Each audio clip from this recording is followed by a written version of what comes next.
आज हम आप अध्ययन करेंगे भारतीय संविधान की प्रमुख विशेषताओं के बारे में, है ना।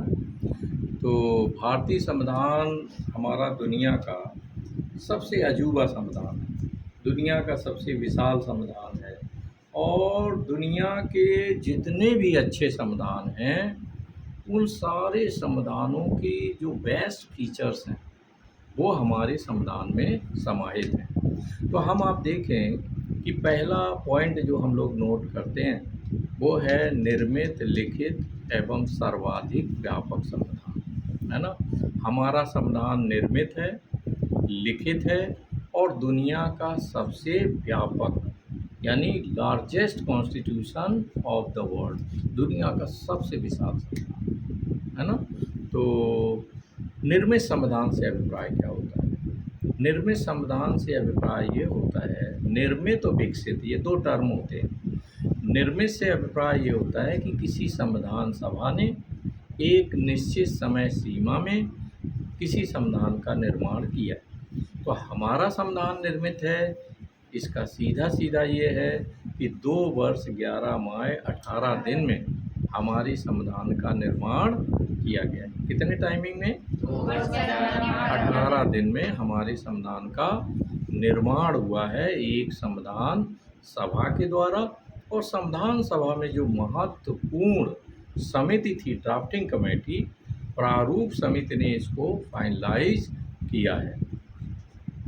दूसरा है, अब जैसे ब्रिटेन का संविधान दुनिया का विकसित संविधान है। कैसा है? हालांकि दुनिया के जो तमाम संविधान हैं वो निर्मित के साथ साथ विकसित भी होते हैं, है ना।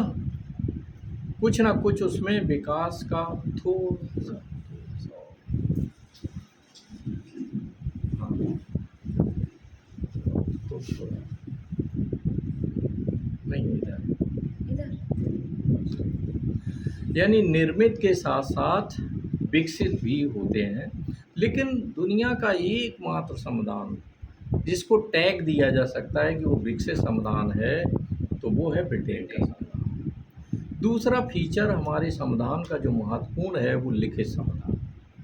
लिखित संविधान से अभिप्राय ये है कि हमारे संविधान के अधिकांश उपबंध यानी almost all provisions are in the written form, यानी लगभग सारे उपबंध लगभग में वो रिटन फॉर्म में है ना। तो इसलिए ये लिखित संविधान है। ब्रिटेन का संविधान दुनिया का एकमात्र जो है वो अलिखित संविधान है। कहाँ का? ब्रिटेन का संविधान जो है वो अलिखित संविधान है। इसके अलावा आप देखें दुनिया का सबसे विशाल संविधान, यानी दुनिया का जो सबसे विशाल संविधान है वो हमारे देश का संविधान, और दुनिया का सबसे ज़्यादा शॉर्टेस्ट, सबसे छोटा संक्षिप्त संविधान वो यूएसए का संविधान है। यूएसए का संविधान सबसे छोटा क्यों है और भारत का संविधान सबसे विशाल क्यों है? इस पर प्रश्न, चूँकि एमए के आप लोग स्टूडेंट्स हैं तो ये आपको ज़्यादा जानकारी रखना है कि हमारा विशाल क्यों है और अमेरिका का संविधान सबसे छोटा क्यों है। तो हमारा जो विशाल संविधान है उसके पीछे जो मेन वजह है वो ये है कि हमने संघ का संविधान और जो स्टेट गवर्नमेंट्स के प्रोविजंस हैं उन सभी को हमने अपने एक संविधान में समाहित कर दिया है, इसलिए ये इतना ज़्यादा विशाल हो गया, एक कारण। दूसरा कारण, हमारे संविधान पर आरोप लगाया जाता है कि Indian constitution is the paradise of lawyers, हमारा संविधान वकीलों का स्वर्ग है। तो इसका निर्माण वकीलों ने किया और वकील लोग संक्षिप्त में कोई बात करते हैं वो व्याख्या करते हैं, है ना। आप में से कोई अगर ज़्यादा बोलने लगे, व्याख्या करने लगे तो ऑटोमेटिकली हम कहते हैं कि इसे वकील होना चाहिए, है ना। तो वकीलों ने इसका निर्माण किया तो उन्होंने हर अनुच्छेद को अधिक से अधिक व्याख्या करने का प्रयास किया, इसलिए ये विशाल हो गया। अमेरिका का संविधान इसलिए संक्षिप्त है कि संघ का संविधान अलग है और जो 50 राज्य हैं उनके राज्यों के संविधान अलग हैं। इसलिए वहाँ का सबसे ज़्यादा संचित है। क्लियर हुआ? तो हम आप देखें कि दुनिया का सबसे, जैसे ऑस्ट्रेलिया का संविधान की 143 अनुच्छेद, कनाडा में 128 अनुच्छेद, दक्षिण अफ्रीका में भी इसी तरह से 100 से थोड़ा अधिक अनुच्छेद, तो पता ये लगा, और वहाँ 7 अनुच्छेद अमेरिका के संविधान में, और हमारे में 444 अनुच्छेद, 12 अनुसूचियाँ, 22 भाग, वैसे 25 भाग अबाउट हो जाते हैं, और इसके अलावा आप देखें 100 से अधिक संशोधन, है ना? तो ये सारा सब जब हम कंबाइन कर देते हैं तो दुनिया का सबसे विशालतम संविधान है हमारा। याद रहेगा हमें, दुनिया का सबसे विशाल संविधान भारत का संविधान। दूसरी एक विशेषता है कि संसदीय शासन प्रणाली हमारे संविधान में अडॉप्ट की गई। जब देश के संविधान का निर्माण हो रहा था तो संविधान सभा में ये चर्चा पर चर्चा बराबर चल रही थी कि हमें अमेरिका की तरह अध्यक्षात्मक शासन प्रणाली अपनाना चाहिए, या अंग्रेज जिन्होंने हमें 190 वर्षों तक गुलाम रखा, उनके देश में जो शासन प्रणाली विद्यमान है, संसदीय शासन प्रणाली को अडॉप्ट कर लेना चाहिए। इस पर बराबर डिस्कशन हो रही थी। संसदीय शासन प्रणाली ज़्यादा स्थिर होती है, अध्यक्षात्मक शासन प्रणाली यानी संसदीय शासन प्रणाली क्षणभंगुर होती है कि कभी भी, यानी विपक्ष जो है अगर वो बहुमत में आता है, अविश्वास प्रस्ताव ला देता है, तो इन दैट की सरकार गिर जाती है। यानी कार्यपालिका का अस्तित्व लोकसभा में उसके विश्वास मत पर डिपेंड करता है। 3 साल 13 माह हमारे इसमें बाकायदे देखें अपने जो कॉन्स्टिट्यूशनल डेवलपमेंट है और जो देश की सरकारों का जो वजूद है, उसमें हम देखते हैं कि हमारे यहाँ 3 साल भी सरकारें चली हैं, 13 माह भी चली हैं, 3 माह भी चली हैं। तो ऐसी कंडीशन में जब तक लोकसभा में मंत्रिमंडल का विश्वास मेंटेन है तब तक बनी रहेगी, कभी भी कैसे। अमेरिका में क्या है, वहाँ 4 साल का कार्यकाल राष्ट्रपति का होता है, 4 वर्ष से पहले वहाँ की सरकार को भंग नहीं किया जा सकता है। अब प्रश्न ये था कि हमने संसदीय शासन प्रणाली को क्यों अपनाया। जब आप यूपीएससी वगैरह देते हैं तो आपके अपने विचारों को जानने के लिए वो इस तरह गूढ़ क्वेश्चंस को घुमाते हैं कि जिससे आपका अभिमत, आपकी ओपिनियन, आपकी राय बाहर आ सके, है ना? तो यहाँ हम देखते हैं कि आफ्टर ऑल अंग्रेज़ों ने 190 वर्ष तक हमें गुलाम रखा, और हमने उन्हीं की शासन प्रणाली को क्यों अपना लिया। तो उसकी सबसे बड़ी वजह थी कि जब अंग्रेज़ देश को छोड़ कर के गए, at that time our almost population was illiterate. अधिकांश आबादी अशिक्षित थी, वन थिंग, और दूसरा वो संविधान जैसे और शासन प्रणालियों की व्यवस्था से परिचित नहीं थी।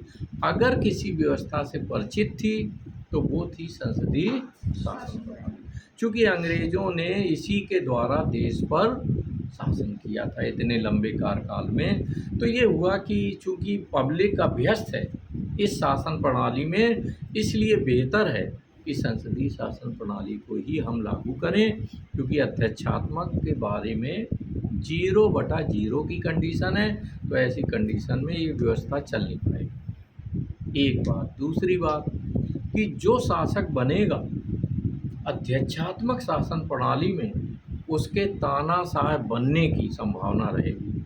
अभी हमारा नया नया शिशु अवस्था में देश का लोकतंत्र है, कहीं ऐसा ना हो शुरू में ही कोई तानाशाह बैठ जाए।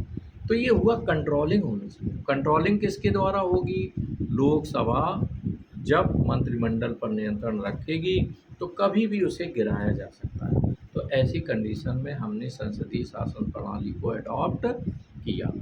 तो ये एक प्रमुख विशेषता है। आपसे पूछा जाए, इंटरव्यू में पूछ देते हैं कि आपका विषय क्या है, आपने कहा पॉलिटिकल साइंस, तो आपसे सबसे सरल प्रश्न जो पूछा जाएगा कि आपके देश में किस प्रकार की शासन प्रणाली है, तो आप बताएंगे संसदीय शासन प्रणाली।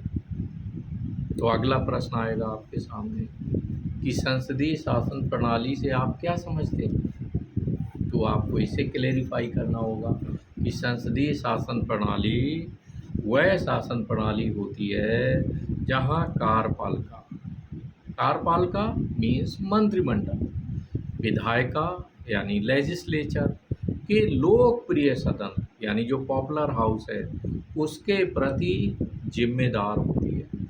तो ये सरल सी डेफिनेशन याद रखना है कि जहाँ पर कार्यपालिका, मंत्रिमंडल, विधायिका के लोकप्रिय सदन जो हमारे यहाँ लोकसभा है उसके प्रति उत्तरदायी होती है, तो उसको संसदीय शासन प्रणाली कहा जाता है। दूसरा, संसदीय शासन प्रणाली में दो कार्यपालक होते हैं, दोहरी कार्यपालिका होती है। जैसे हमारे यहाँ है, एक तरफ राष्ट्रपति है और दूसरी तरफ मंत्रिमंडल है। जो राष्ट्रपति है वो नाम मात्र का नॉमिनल हेड है और वास्तविक हेड मंत्रिमंडल है ना। तो इस तरह आप देखें, जबकि अमेरिका में अगर हम देखें तो वहाँ केवल इकहरी कार्यपालिका है ना, और वहाँ केवल राष्ट्रपति सर्वेसर्वा होता है और मंत्रिमंडल केवल राष्ट्रपति के सहायक होते हैं। इसीलिए वहाँ सभी को कहा जाता है सेक्रेटरी, मंत्री भी वर्ड नहीं, मिनिस्टर नहीं कहा जाता है, secretary of home affairs, secretary of foreign affairs, इस तरह उन्हें संबोधन दिए जाते हैं और वो राष्ट्रपति की इच्छा पर्यंत काम करते हैं। हमारे यहाँ भी ये कहा गया है, लेकिन वस्तु स्थिति को समझना, हमारे यहाँ भी कहा गया है कि राष्ट्रपति की इच्छा पर्यंत मंत्रिमंडल के सदस्य रहेंगे, लेकिन बिहाइंड द कर्टेन, पर्दे के पीछे ये है कि जब तक प्रधानमंत्री का विश्वास प्राप्त है तब तक रहेंगे। ठीक है, प्रधानमंत्री का दिमाग आपके अगेंस्ट ज़रा भी टेढ़ा हुआ, आपको बाहर का दरवाज़ा दिखा दिया जाएगा। राष्ट्रपति से लेना देना नहीं है। तो आप देखें, ये केवल बाहर दिखाई देता है, ऐसा लिखा गया संविधान में, लेकिन वस्तु स्थिति ये है। क्लियर? तो आप देखें, हमारे यहाँ संसदीय दोहरी कार्यपालिकाएँ होती हैं और अकाउंटेबिलिटी याद रखना है। ठीक है, फिर इसके अलावा एक विशेषता ये भी है कि हमारे यहाँ संघात्मक शासन प्रणाली और एकात्मक शासन प्रणाली, इन दोनों का मिश्रण है। दोनों का there is a best combination, बहुत अच्छा मिश्रण किया गया है संघात्मक और एकात्मक शासन प्रणाली। संघात्मक यानी फेडरल टाइप ऑफ गवर्नमेंट, एकात्मक यानी यूनिटरी फॉर्म ऑफ गवर्नमेंट। आपसे पूछ दिया जाए अगर ऑब्जेक्टिव क्वेश्चन कि संघात्मक शासन प्रणाली का जनक देश कौन सा है, यूएसए। एकात्मक का जनक देश कौन, ये उदय ने बताया कि ब्रिटेन जो है एकात्मक शासन प्रणाली का जनक देश है और संघात्मक शासन प्रणाली का जनक देश यानी मदर, वो कहा जाएगा फादर या मदर, वो यूएसए। क्लियर? तो हमारे यहाँ दोनों के फीचर्स विद्यमान हैं, लेकिन अगर ये पूछा जाए कि हमारे यहाँ संघात्मक और एकात्मक शासन प्रणाली में किसकी ओर पलड़ा ज़्यादा झुका हुआ है, संघात्मक की ओर। किसकी ओर? संघात्मक शासन प्रणाली की ओर अधिक झुका हुआ है। केसी वेयर जो कि अमेरिकन विद्वान है, उसने तो अर्धसंघ कहा है हमारे संघ को। कैसा कहा? It is a quasi federal, quasi federal कहा, ये आधा अधूरा संघ है ना, केसी वेयर ने कहा। कहाँ का विद्वान था ये? अमेरिका का, है ना। इसने कॉन्स्टिट्यूशन, वर्ल्ड कॉन्स्टिट्यूशन पर बुक लिखी और उसमें उसने भारत का हमारा जो संविधान है और जो संघीय शासन प्रणाली है उसको अर्धसंघ कहा है। किसने कहा है अर्धसंघ, रजनी? किसने कहा अर्धसंघ? Yes, you are not present here. तो केसी वेयर ने, किसने कहा है? केसीआर। हाँ, केसी बियर अमेरिका का विद्वान था, है ना? तो हम आप देखें कि हमें अटेंटिव रहना है भाई, अदरवाइज ज़ाहिर है ये चीज़ें फिर मिस हो जाएंगी कंपटीशन वगैरह में। अब इसके बाद आता है कि आपसे कहा जाएगा कि क्या भारत की संघात्मक शासन प्रणाली अर्धसंघ है या पूर्ण संघ है? अपने विचार व्यक्त कीजिए, या अथवा ऐसे आ जाएगा कि भारत की जो शासन प्रणाली है वो संघात्मक के साथ साथ एकात्मक भी है। आपकी क्या राय है? तो यहाँ आपको दोनों चीज़ें दिखानी होंगी। संघात्मक विवेचना कीजिए आ गया, तो संघात्मक और एकात्मक दोनों फीचर्स डिस्क्राइब कर लेंगे। तो पहले हम लोग ये देखते हैं और केसी बियर के उस कथन को रॉन्ग ठहराते हैं कि हमारा संविधान अर्धसंघ नहीं है, पूर्ण संघ है। केसी बियर ने इसको अर्धसंघ क्यों कहा? भाई देखिए, किसी ने अगर कुछ कहा है तो उसके पीछे कोई ना कोई लॉजिक होता है।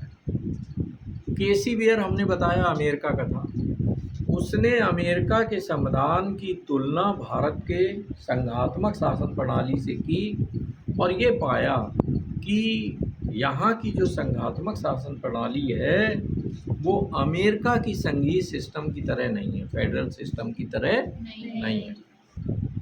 अब हम लोग देखते हैं हमारा पूर्ण संघ संघात्मक शासन प्रणाली की मुख्य विशेषताएं क्या होती हैं। 3 मेन फीचर्स होते हैं, उनका अगर हम अध्ययन करते हैं विशेषताओं को तो हम कह देंगे कि यस, इस देश में संघात्मक शासन प्रणाली विद्यमान है। पहला, निर्मित एवं लिखित संविधान। हमारे यहाँ है अथवा नहीं है? हमारे देश में निर्मित संविधान भी है और लिखित संविधान। पहला फीचर कंप्लीट। दूसरा, केंद्र एवं राज्यों के बीच शक्तियों का बंटवारा, separation of power, distribution of powers between centre and state. अगर केंद्र और राज्यों के बीच पावर्स का डिस्ट्रीब्यूशन किया गया है तो हम वहाँ संघात्मक शासन प्रणाली कहेंगे। अब हम आप देखें ये कैसे पता लगे कि वास्तव में शासन का बंटवारा दोनों के बीच में किया गया है। तो भारत के संविधान की जो 7वीं अनुसूची है उस अनुसूची में 3 सूचियों का वर्णन है, संघ सूची, राज सूची और समवर्ती सूची। संघ सूची में उन 97 विषयों का वर्णन किया गया है जिन पर केंद्र सरकार कानून बनाती है। राज सूची में उन 66 विषयों का वर्णन किया गया है जिन पर राज्य सरकारें कानून बनाएंगी, वहाँ केंद्र इंटरफियर नहीं करेगा। और समवर्ती सूची, इन पर दोनों कानून बनाएंगे, केंद्र और राज्य, और विवाद की स्थिति में केंद्र का कानून मान्य होगा। तो इस तरह आप देखें कि यहाँ बाकायदे शक्तियों का विभाजन केंद्र और राज्यों के बीच संविधान सम्मत ढंग से किया। किस तरह किया गया? According to constitution. ये नहीं कि सरकारें अपने हिसाब से बांटने लगें कि ये वाला अच्छा है, माल मलाई वाला है, ये मुझे दे दो और ये वही राज्य सरकारें ले लें। तो विधिवत पहले से हमारे संविधान निर्माताओं ने संघ सूची, राज सूची और समवर्ती सूची, कितने विषय हैं समवर्ती सूची में? 47। पुलिस किस सूची का विषय है? राज सूची। शिक्षा किस सूची का विषय है? समवर्ती सूची, क्योंकि दोनों कानून बनाते हैं, है ना। तो इन दैट केस हमें याद रखना है कि ये क्लियर हो गया, केसी बियर को हम गलत ठहराने जा रहे हैं। और तीसरा आप देखें, सर्वोच्च एवं निष्पक्ष न्यायपालिका। न्यायपालिका सर्वोच्च भी हो और निष्पक्ष भी हो, कोई भेदभाव न करे। तो हम पाते हैं कि हमारी न्यायपालिका को सर्वोच्च भी बनाया गया है और निष्पक्ष भी बनाया गया है। इसको केंद्र सरकार के अधीन नहीं रखा गया है, कार्यपालिका के अधीन नहीं रखा गया है ना। उसके प्रोविज़न अलग हैं संविधान में, है ना। न्यायिक पुनरावलोकन, जुडिशियल रिव्यू, इसका राइट हमारी न्यायपालिका को दिया गया कि अगर संसद कोई ऐसा कानून बनाती है जो संविधान की मूल भावना के विरुद्ध है, तो ऐसे कानून को वो अवैध, इलीगल और जीरो घोषित कर सकते हैं। किसको राइट दिया है? न्यायपालिका। तो पता लगा संसद कंट्रोल में। कार्यपालिका अगर किसी ऐसे कानून को लागू करे जो संविधान की जो मूल भावना है उसके अगेंस्ट है, उसको भी इलीगल घोषित करने का राइट किसे है? न्यायपालिका। तो सर्वोच्च हुई कि नहीं हुई, है ना? और इसके अलावा निष्पक्ष भी है। किसी के साथ अनिष्पक्ष ना होती अगर माननीय प्रधानमंत्री जी हमारे न्यायाधीशों का चयन कर रहे होते, है ना? तो कार्यपालिका द्वारा चयन नहीं है, उसका चयन राष्ट्रपति करता है और राष्ट्रपति बाकायदे न्यायपालिका की जो व्यवस्था है उसके अनुसार उसको गवर्न करता है। हमारी न्यायपालिका एकीकृत है, इंटीग्रेटेड है, सोपानीकृत है, स्टेप वाइज है और उसके मामलों में कार्यपालिका हस्तक्षेप ज़्यादा नहीं करती है, थोड़ा हस्तक्षेप है, ज़्यादा नहीं, है ना? तो क्लियर हुआ? तो अब केसी बियर ने कैसे कह दिया? केसी बियर ने जो इसको अर्धसंघ कहा उसकी वजह थी कि वो अमेरिका के संविधान से भारत के संघात्मक शासन प्रणाली की तुलना कर रहे थे। जैसे वहाँ दोहरे संविधान है, दोहरी नागरिकताएं हैं, हमारे यहाँ Ekahari, we all are Indian, है ना? वहाँ पता लगा कि केंद्र की अलग नागरिकता रहती है, citizen of USA. After that Philadelphia की अलग सिटीजनशिप है, वर्जीनिया की अलग सिटीजनशिप है, यानी जिस स्टेट में आप रहते हैं उसकी एक और सिटीजनशिप मिलती है और दोहरे संविधान है। तो ऐसी कंडीशन में ये चीज़ें हमारे यहाँ नहीं हैं, तो उन्हें लगा कि ये आधा अधूरा संघ है, तो ये कट हो गया। ठीक है भाई। तो आप देखें कि संघात्मक शासन प्रणाली की अगर विशेषताओं पे प्रश्न पूछा जाए तो ये 3 जो मेन फीचर्स हैं उनका हम डिस्क्राइब करेंगे। अब आया एकात्मक शासन प्रणाली की क्या विशेषताएं हैं? हाँ, तो एकात्मक शासन प्रणाली की विशेषताएं ये हैं कि इकहरी नागरिकता, पहले यही, संघात्मक में दोहरी होना चाहिए, हमारे यहाँ इकहरी है जैसा कि ब्रिटेन में इसी तरह। दूसरा, राज्यों में राज्यपालों की नियुक्ति, governor, and they are appointed by the president. किसके द्वारा चुने जा रहे हैं? राष्ट्रपति अधिकारी किसका है? केंद्र सरकार, यानी केंद्र सरकार का एक एजेंट राज्य में बैठा हुआ है। तो ये एकात्मक शासन प्रणाली की विशेषता है, फीचर है ना? फिर इसके अलावा आप देखें हमारी एक राष्ट्रभाषा है ना? ये भी एक फीचर है। तो आफ्टर ऑल आप देखें, जबकि इस पर ज़्यादा बल भी दिया जा रहा है कि एक राष्ट्रभाषा लागू होनी चाहिए, है ना? दूसरा, केंद्र सरकार द्वारा प्रदेशों में जो संघ लोक सेवा आयोग द्वारा जो अधिकारी डीएम एसपी नियुक्त किए जाते हैं, कौन नियुक्त करता है? केंद्र सरकार। काम कहाँ करते हैं? प्रदेशों में जाकर। ये भी एकात्मक शासन प्रणाली की विशेषता है। राज्यपाल किसके प्रति जिम्मेदार है? मुख्यमंत्री के प्रति तो है नहीं, राष्ट्रपति के प्रति, और इस तरह इनडायरेक्टली केंद्रीय मंत्रिमंडल के प्रति उत्तरदायी है ना? राज्यपालों की नियुक्ति कौन करता है? राष्ट्रपति। लेकिन किसकी सलाह पर? प्रधानमंत्री। हाँ, प्रधानमंत्री और मंत्रिमंडल, स्पेशली प्रधानमंत्री के साथ साथ गृह मंत्री का भी बड़ा रोल रहता है, क्योंकि वो पूरे गृह डोमेस्टिक मैटर्स का वो प्रभारी है। प्रधानमंत्री गृह मंत्री दोनों ये पूरे मंत्रिमंडल की राय के अनुसार, है ना, कि इसको उदय को हम केरला का बनाएंगे राज्यपाल, है ना? ठीक है भाई। उसी हिमाचल प्रदेश के लिए ठीक है ना? तो अलग अलग स्टेट में कौन तय करेगा? ये प्रधानमंत्री, है ना? फिर ये देखेंगे कि मेरा वफादार है कि नहीं, जैसे उदय वफादार है मोदी जी का इन दैट केस इनको केरला भेजा जाएगा। जैसे आरिफ मोहम्मद खान को वहाँ पहुँचाया गया, तो जाहिर है कि वहाँ कम्युनिस्ट गवर्नमेंट है, तो ये बैलेंसिंग का काम अच्छा कर लेंगे और हमारी पार्टी और हमारी जो आइडियोलॉजी है उसको ये मानते भी हैं। तो इस तरह तय की जाती है राज्यपाल की सीट, जिसमें योग्यता ज़्यादा मायने नहीं रखती है। कौन कितना पार्टी का भक्त है उसको देखना है ना, और कद्दावर है ऐसे लोगों को चुनना है। ठीक है भाई, आगे हम आप बढ़ें। नेक्स्ट आता है, तो ये क्लियर हो गया, संघात्मक और एकात्मक शासन प्रणाली। नेक्स्ट है be the people of India, हम भारत के लोग, हम भारत के लोग, ये भी हमारे संविधान की एक विशेषता है। यानी पता ये लगा कि जो देश के लोग हैं उन्होंने संविधान का निर्माण भी किया है, इसीलिए लास्ट में लिखा कि हम आत्मा अर्पित करते हैं। ऊपर लिखा be the people of India, है ना, और हम अपने संविधान को आत्मा अर्पित करते हैं। कौन? भारत के लोग। हम ही अपने कार्यपालिका का चयन करते हैं, मंत्रियों का बाद में होता है, पहले हम सांसद और विधायक चुनते हैं। तो इस तरह से आप देखें अभी कि आफ्टर ऑल हमारा काम ये रहता है कि जनता ही सर्वे सर्वा है। लोकप्रिय संप्रभुता, इससे क्या पता लगता है कि जनता के हाथों में संप्रभुता है, यानी जनता चूंकि अपने नीति नियंताओं का चयन करती है ना।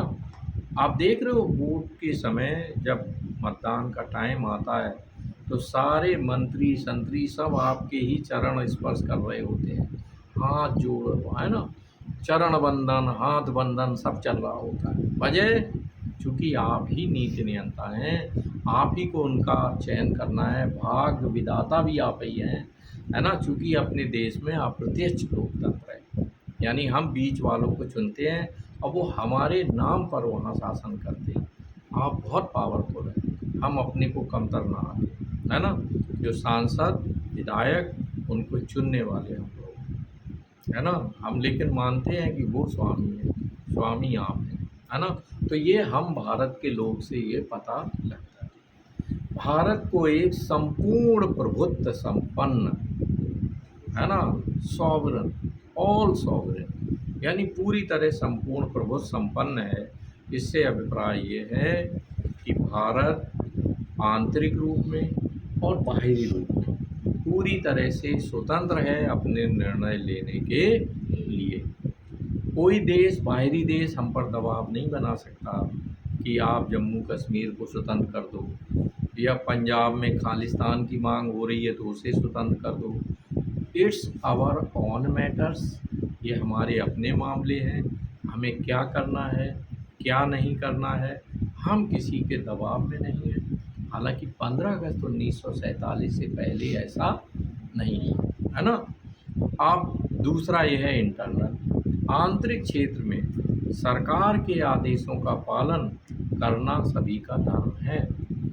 कोई भी व्यक्ति सरकार से ऊपर नहीं है, चाहे वो मंत्री संतरी ही हो, सब संविधान से जुड़े हुए हैं। ठीक है, तो आप देखें संपूर्ण प्रभुत्व संपन्न, ये भी हमें क्लियर हो गया। Internal sovereignty and external sovereignty दोनों मेंटेन है। ठीक है, लोकतांत्रिक, लोकतंत्र है देश में, है जनता का, जनता के लिए और जनता के द्वारा सरकार है ना, और सारी सरकार जनता के लिए काम कर रही है ना। तो ये भी लोकतांत्रिक सही हो गया।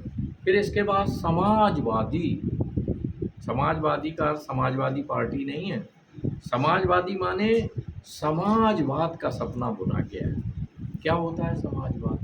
हालांकि समाजवादी पार्टी का भी एजेंडा ऐसे ही कुछ है कि आफ्टर ऑल समानता के लिए अधिकतम प्रयास किए जाएं, गरीब और अमीर के बीच इतनी ज़्यादा खाई ना हो जाए